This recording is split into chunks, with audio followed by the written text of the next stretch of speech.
My fiancée stopped the wedding ceremony mid-vows to livestream because the lighting was perfect. She ignored the officiant. I whispered to my best man, "Start the car."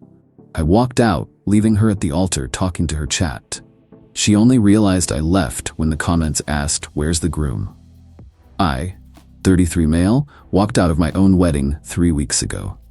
The ceremony was halfway through when my fiancée, 29, stopped everything to livestream. We'd been together 4 years, engaged for 1. She's a social media influencer, about 180K followers across platforms, makes decent money from it, maybe 4K to 5K a month with sponsorships. I'm an architect, make about $95K annually. The wedding planning was intense. Every decision ran through her brand. The venue had to be aesthetic. The flowers needed to pop on camera. Guest list got trimmed to include more content creator friends who'd post about it. I went along with most of it. Compromise, right? But I had one request. No phones during the actual ceremony. Professional photographer only. 30 minutes where we're just us, present, not performing. She agreed, or said she did. Wedding day. Outdoor venue, 150 guests. Everything looked perfect. I'm standing at the altar, she's walking down the aisle, gorgeous. My best man's beside me. The officiant starts. We get to the vows. I go first. I'd written them myself. Nothing fancy, just honest. About partnership, building a life together, being there through the boring Tuesday nights and the exciting adventures. Her eyes were watering. I thought they were happy tears. Then it's her turn. She starts reading, gets maybe 3 sentences in. Then she stops, reaches into her bouquet, pulls out her phone. I blink. "What are you?" "Hold on, babe," she says, not to me, to her phone. She's opening her Livestream app. The officiant clears his throat. Miss, we're in the middle of." "Just a sec." She's adjusting angles. "The lighting is perfect right now. My followers have been waiting for this moment. Hey everyone."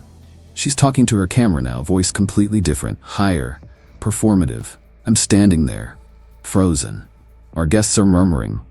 So we're literally at the altar right now, and oh my god, the golden hour lighting. Can you see this? She's panning the camera around. This is the moment you've all been asking about. The officiant tries again. "Ma'am, we need to continue the ceremony." "1 sec." She's reading comments now. "You look stunning." "Thank you, babe." "Is that the dress from the sneak peek?" "Yes, custom designed by." I turned to my best man, whispered, "Start the car." He looked at me. "What?" "Start the car." He's smart. Didn't argue. Just nodded and quietly moved toward the back. I stood there another minute. She's still live streaming, responding to comments, showing off her dress, the venue, the flowers, hasn't looked at me once. Guys, should I do a venue tour after this? Let me know in the comments. I stepped back from the altar, quietly. 1 step, 2 steps. "Babe, where?" She glanced up mid-sentence but immediately back to her phone. "Oh wait, question about the cake flavors." I walked down the aisle, past confused guests, out to the parking lot. My best man had my car running. I got in, we drove away, left her at the altar, mid-livestream, talking to her chat. According to my best man's girlfriend, who stayed, she didn't notice I was gone for another 3 minutes. Finally, the comment started asking, "Where'd the groom go?" She looked around, confused, then panicked. That was 3 weeks ago.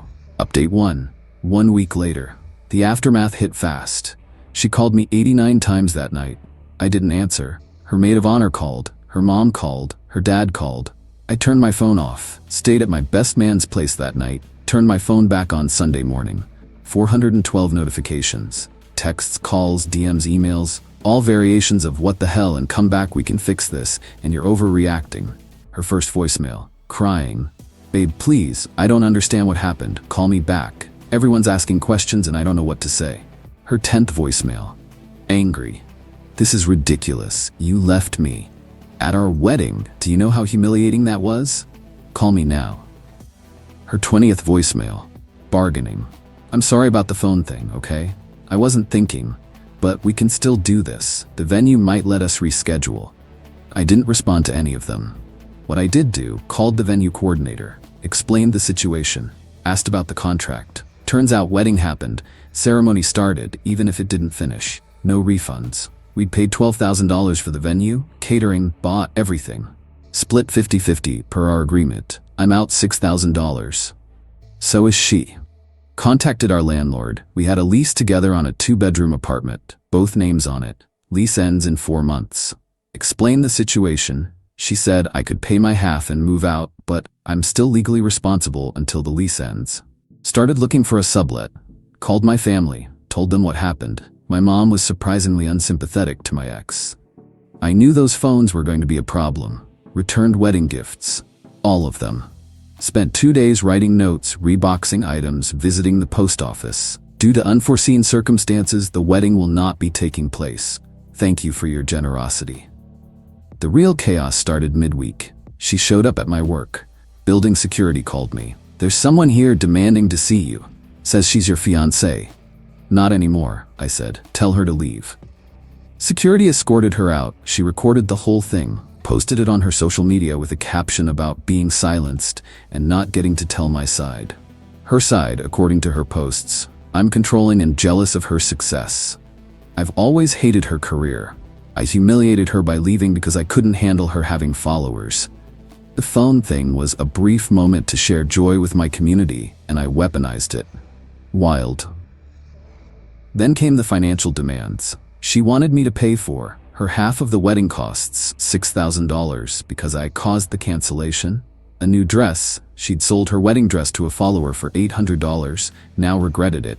Emotional damages from the humiliation. Her dad called me directly. Son, I think you two need to talk this out. She made a mistake, sure, but marriage is about forgiveness. She stopped our wedding to Livestream, I said. Mid-Vows. She's young. The internet stuff is important to her generation. I'm only 4 years older than her. You know what I mean, just think about the commitment you made. I didn't make it. The ceremony never finished. Silence. Then, you're really going to throw away 4 years over a phone? No. I'm ending it because she prioritized strangers online over the person standing in front of her at our wedding. He sighed. Your decision, but you'll regret this. I hung up. The artifact situation came up that week. I'd commissioned custom wedding vows, both hers and mine, written in calligraphy on handmade paper, framed in matching oak frames. Family tradition on my mom's side. Every couple in my family has their vows framed and displayed. My grandparents, parents, aunts, uncles, all hanging in their homes. Cost me $850 for both frames. I'd picked them up the day before the wedding. They were at the venue, meant to be presented during the reception. She'd taken both, had them at our apartment. I wanted mine back. I'd written those vows, spent weeks on them. They meant something. Texted her, I need to pick up my things from the apartment, let me know when you'll be out. Our apartment. And no, you don't get to just take things. We need to talk first. We don't. I'm getting my belongings. Give me a day and time you won't be there. Everything here is ours. You can't just take whatever you want. My clothes, my books, my framed vows, my grandfather's chess set, my diplomas. Those aren't ours. The vow frames are part of the wedding stuff. That's shared. Me. I commissioned them. I paid for them. They're mine. They have my vows too. You can't have them. This was going nowhere. I contacted a lawyer. Consultation was free. He laughed when I explained. Get the police to escort you for a civil standby. It's your legal residence. You can retrieve your personal property. Make a list beforehand. Did exactly that. Called the non-emergency line. Explained I needed to get my belongings from a shared apartment. They said they'd send an officer. Showed up with the cop 2 days ago. She was furious. This is harassment. The officer was patient. Ma'am, he's on the lease. He has a right to his personal property. Are you going to impede him? She stood in the bedroom doorway, arms crossed. Some of this stuff is mine too. Then point out what's yours, the officer said. It took 2 hours. Every item was a fight. My clothes? You bought that shirt with my money when we went shopping. I hadn't. My books? We read those together. We didn't. My grandfather's chess set, that was a gift to US. It absolutely wasn't. The vow frames were the worst. Those are mine, she said. My vows are in there. Mine are too, I said. I commissioned them. I have the receipt. I don't care. You can't have them.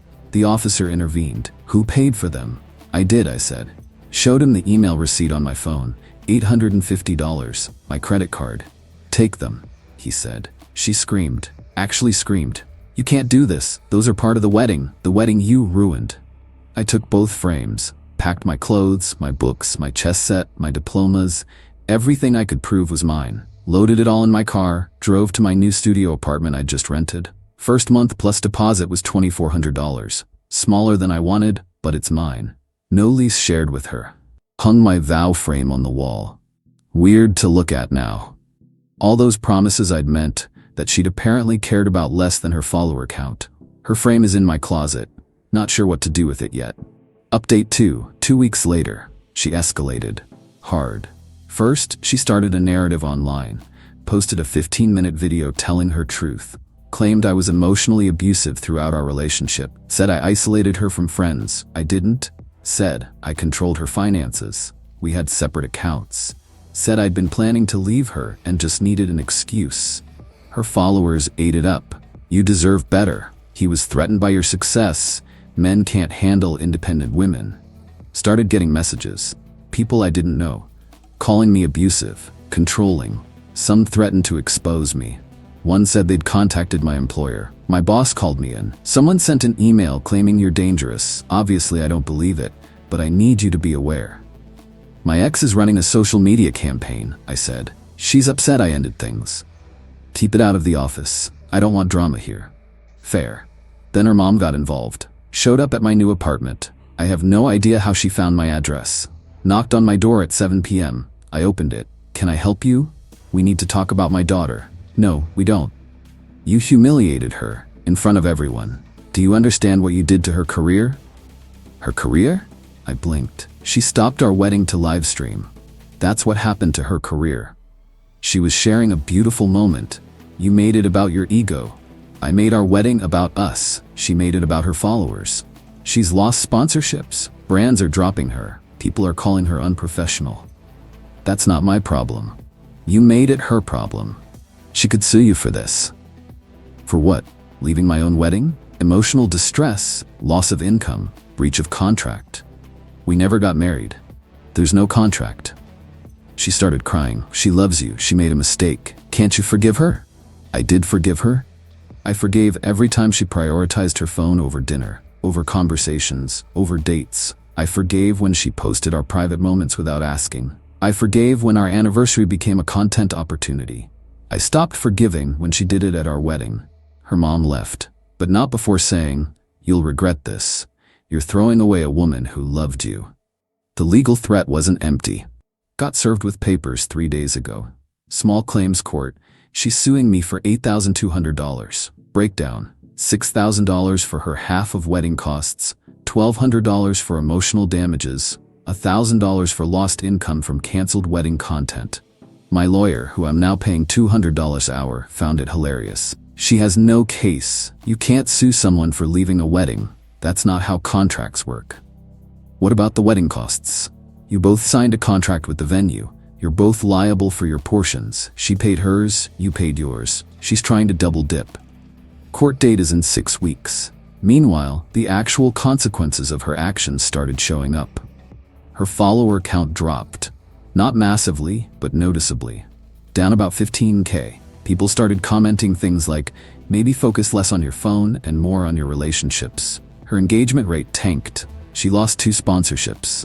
I only know because she posted about brands not standing by women during hard times. Her best friend, the maid of honor, stopped talking to her. Found out through mutual friends that the maid of honor was done. I watched her destroy her own wedding for content. I'm out. 3 other bridesmaids backed out of future commitments with her. We can't trust her to be present at our weddings. She's hemorrhaging her social circle, not because I did anything, because people saw what she did and made their own judgments. The vow frame situation got weirder. She started posting about how I stole her wedding vows and robbed her of memories. Posted photos of the empty spot where the frames had been. My lawyer advised documenting everything. Every post, every message, every email. If this goes to court, we need to show the pattern. Got a message from her dad yesterday. My daughter is falling apart. You need to do the right thing.